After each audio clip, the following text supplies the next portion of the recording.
tira po ni Eman. Tauhan lang natin to eh. Tayo ko nang makita ang mukha mo. Bakit naman yung Isabel na yun pa yung nagustuhan mo? Nandito naman ako. Bukas na bukas, babalik tayo ng Maynila. Si Basti, kayo ang nababagay sa isa't isa. Tulungan mo ako, Basti. Nakikiusap ako sa'yo, please. Eman, pwede ba kita makausap sandali? Uuwi na kami ng Maynila bukas. Alis tayo ng islang ito. Papakasal tayo. Hindi ako papayag na si Eman sumama dyan sa babaeng yan. May paraan para mawala yung Isabel na yan. Pinapasundo po kayo ni Eman sa akin. Basti, mauna na ako, ha? Asan si Isabel?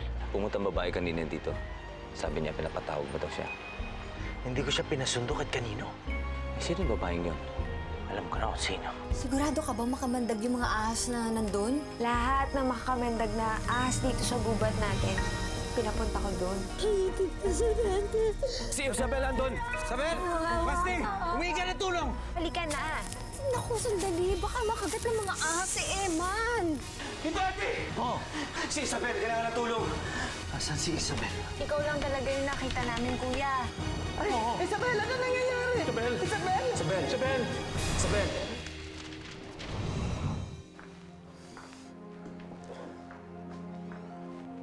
Huwag po kayong mag-alala, buhay po siya. Ay, salamat. Ay, salamat po. Mukhang naagapan na natin ang lason. Pero kailangan natin siya madala sa ospital. Samuel, luluwas kami. Pahanda mo helicopter. Oo, boss.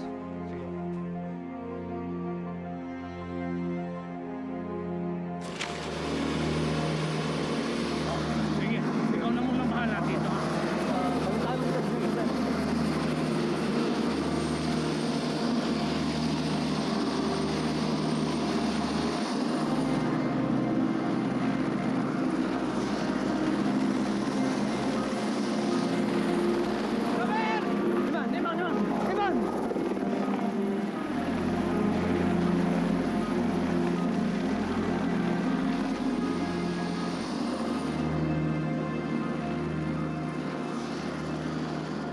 Saan nila dadalhin si Isabel?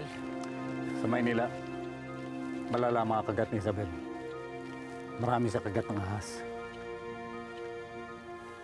Eman, malabo na mabuhay pa si Isabel. Eman, uwi ka na lang kasi. Ikaw may kasalanan nito. Bakit mo siya dinala sa gubat? Bakit ako? Wala akong kinalaman dyan! Sabi ka ng totoo, ha? Nagsasabi ako ng totoo! Wala akong alam! Magkasama kami ni Minerva. Sabihin mo nga sa kanya magkasama tayo buong gabi. Kuya, alam mo, huwag mong gawing sinungaling yung kapatid ko. Totoo yung sinasabi niya magkasama kami kagabi. Pasalamat ka, napadaan pa kami sa gubat nung gabing yun. Kung hindi, baka patay ka na. Tapos ito pa ang makukuha ko galing sa'yo. Ang pagbintangan mo ko. Salamat!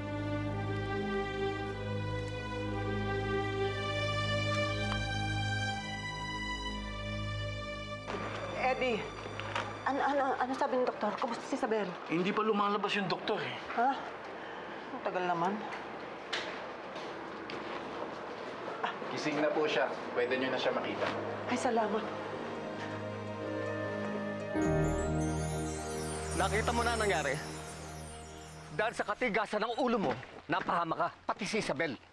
Siguradong galit na galit si Boss Eddie sa nangyari. Mamaya palalayasin tayong lahat sa isla. Anong ginagawa mo? Pupunta mo siya? Ha? Pupunta mo siya? Oo, pupunta ako siya. Hanapin ko sa Isabel.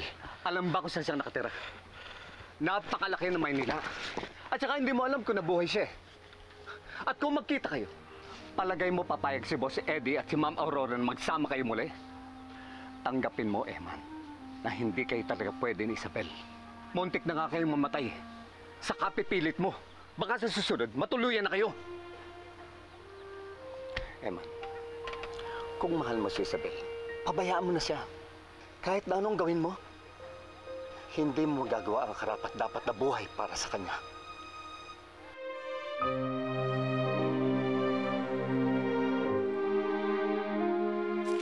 Alam mo, ate, pagkagaling-galing mo talaga umarte, no? Pero, sa palagay mo ba, hindi ka mahalatanan? Wala kayong makakaisip na may kinalaman ka dun sa nangyari? Bakit? Wala namang prueba na ako yun, ah. Tsaka, ang nakakita lang naman si Isabel at tsaka yung lalaki. Eh, si Isabel malamang mamamatay na yun. Yung lalaki, sigurado akong hindi na babalik yun. Kaya ikaw huwag kang aamin. Basta wala tayong alam. Sa bagay, kung si Ma'am Isabel nakagat ng itim na serpente, alamang hindi na mabubuhay yun. Hindi na mabubuhay yun. Dapat lang.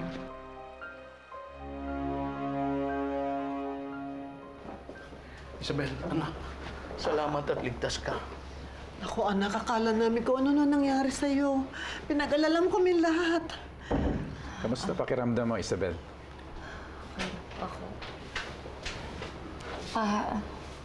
Nasa po si Eman. Si Eman, sinasabi ko na nga ba eh. Nang dahil sa lalaking yan, kaya iyan na naman ang nangyari sa'yo. Basti, nasan si Eman? Ha? Isabel. Kasama ko siya, di ba? Isabel, hindi ko alam. Nung nakita ka namin, nag-iisa ka na lang. Siguro iniwan ka na ni Eman. Hindi totoo yung sinasabi niya. Imposibleng iiwan ako ni Eman. Hindi ako iiwan ni Eman. Iniwan ka na niya kasama ng mga ahas. Iniwan ka para mamatay. Kalimutan mo na siya. Iniwan ka na nun. Papa, hindi ako iniwala. Imposible. Hindi ako iiwan ni Eman. Basti, hindi ako iiwan ni Eman. Isabel, please calm down. Mahina pa yung katawan mo. Bawal ka pa ma-stress. It's not good for you and the baby. Anong baby? Hindi mo ba alam? Buntis ka.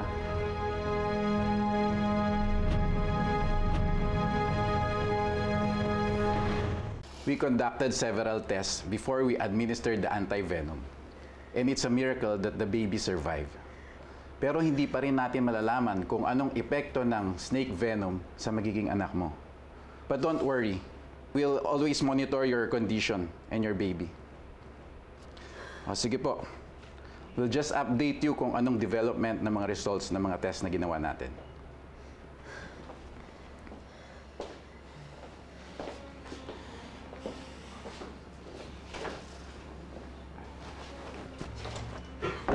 Isabel, ano itong ginawa mo? Ha? Anong klaseng katangahan ang ginawa mo? Nakuha mo bang magpabuntis sa lalaking yun? Ano ang nangyari sa'yo? Ha? Mahal, ako naniniwala na iiwan ako ni Eman. Mahal niya ako at sigurado ako na kapag nalaman niya na magkakababy na kami, panininggit-digan niya kami pa. Iniwan ka na niya. Kalimutan mo na yung taong yun. Dahil hindi ka niya mahal. Umalis na siya, wala na siya sa isla. Hindi pa, imposible ang sinasabi niya. Ang laking kahihiyan. Anong sasabihin sa atin ng mga tao? Ha? Nang dahil sa ginawa mo, nagpabuntis ka pa? Walang yung lalaking yun? Hindi naman po kailangan mangyari yan. Pananagutan ko po yung magiging anak ni Isabel. Bibigyan ko po ng pangalan na magiging anak niya. Pakakasalan ko po siya.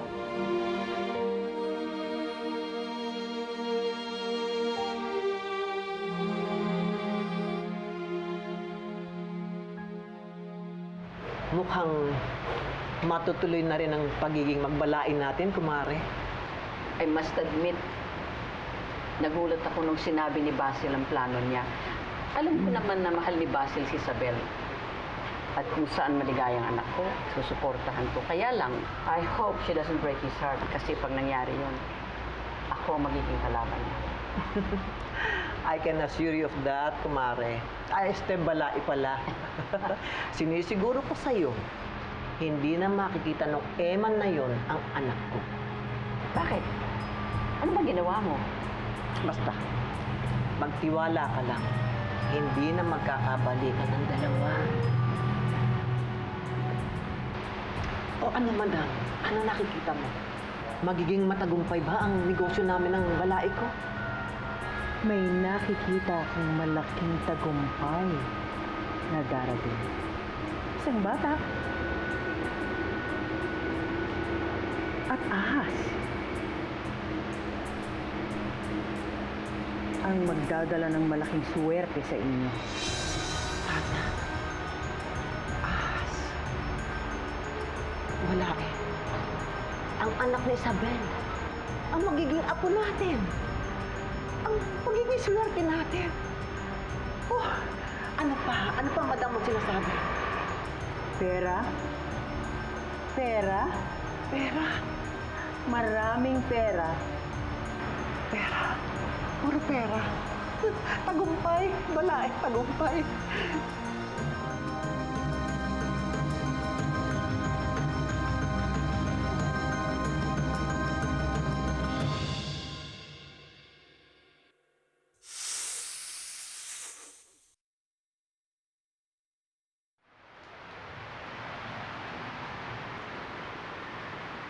Akala ko, hindi mo na malalapitan uli yung mga alaga ko pagkatapos nung nangyari sa'yo. Papa, yung kumagat sa akin, ang itim na serpente. Nakaligtas ka sa kagat ng itim na serpente. Ibig sabihin, malaking swerte ang dadating sa buhay mo. Dumating na ang swerte ko, Papa. Ang magiging baby ko.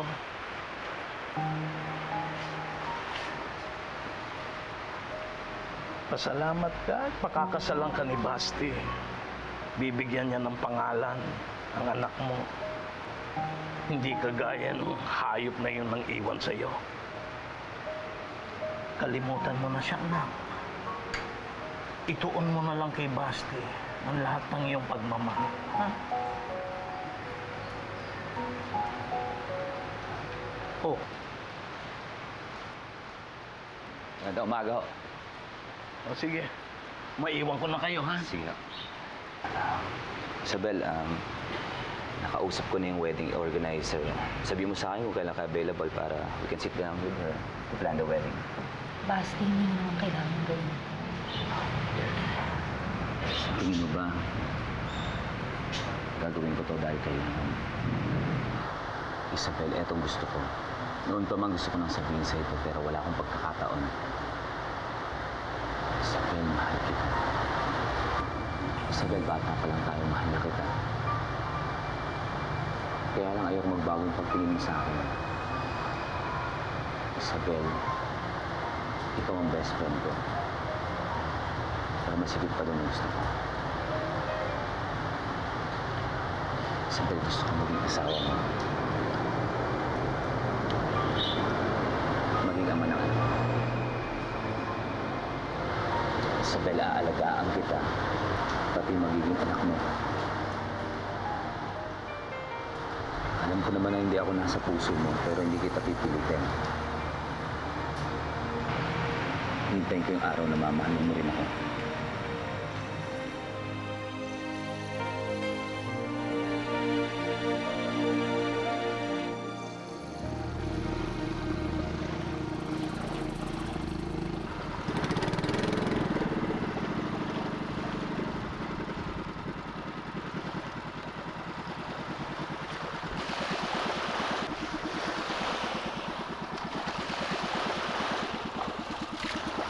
Eman, may masamang balita ako sa'yo. Wala na si Mang Isabel. Patay na siya. Hindi totoo yan. Hindi totoo yan.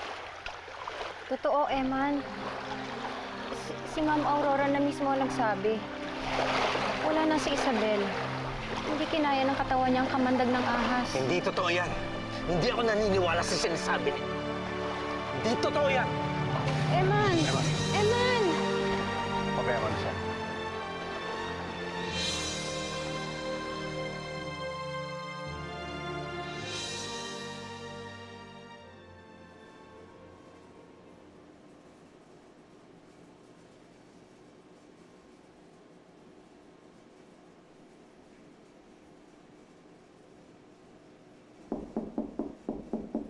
Pasok!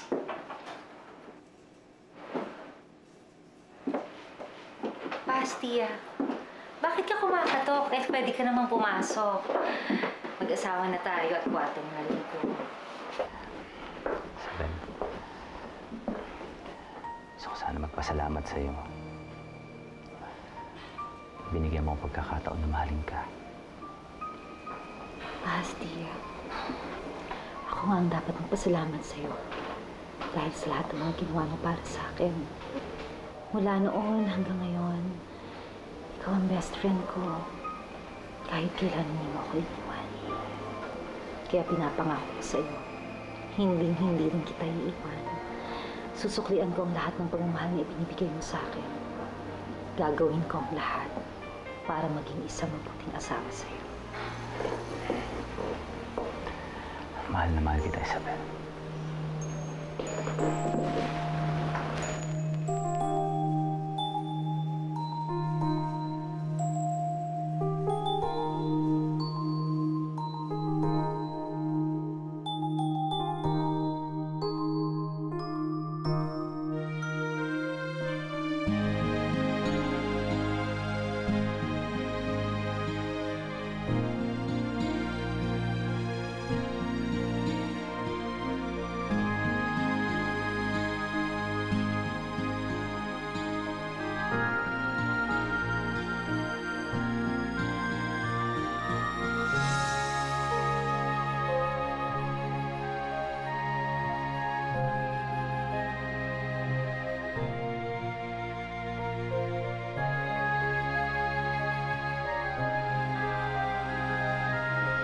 Morning.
Ganda. Bola? Oo.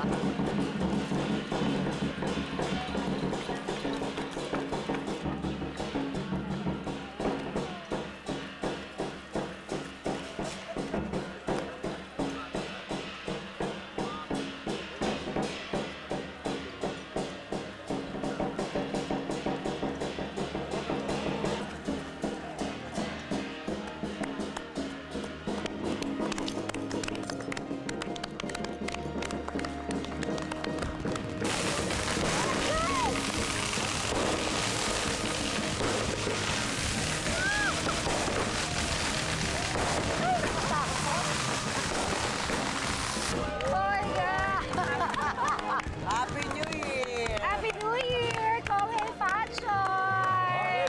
Konghe Pachoy!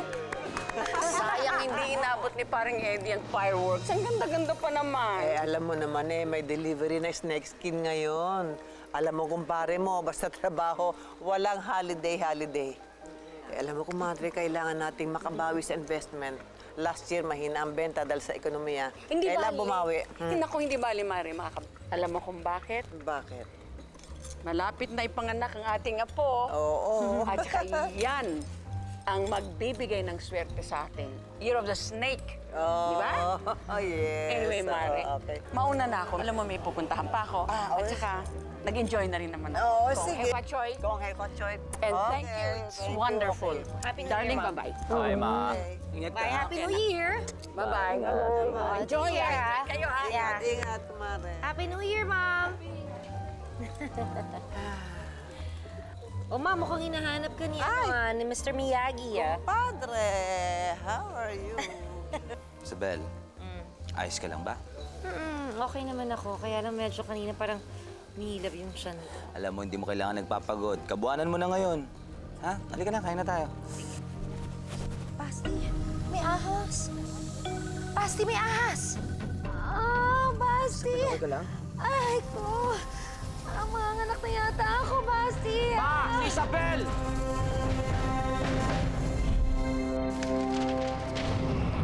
Basti, ang baby ko.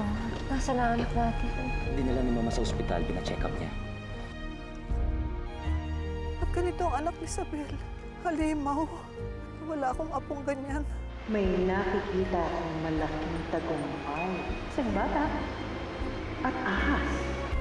Ang bata, swerte. Hello, Ma. Nasaan ka ba? Hinahanap ni Isabel yung bata. Ma, hindi ko alam ang gagawin ko dito. Wala kang gagawin. Wala kang sasabihin ni anuman. Sabihin mo sa doktor, bigyan niya ng pampatulog si Isabel. Paano ba dinala ang bata dito? May diferensya ang bata. Tingnan mo. Ang itim na serpente. Ganyang ahas daw ang nakakagat kay Isabel doon sa gubat. Basti, nasaan ang anak ko? Hindi maganda ang balita tungkol sa baby mo. Wala na siya, anak. Namatay siya kagabi.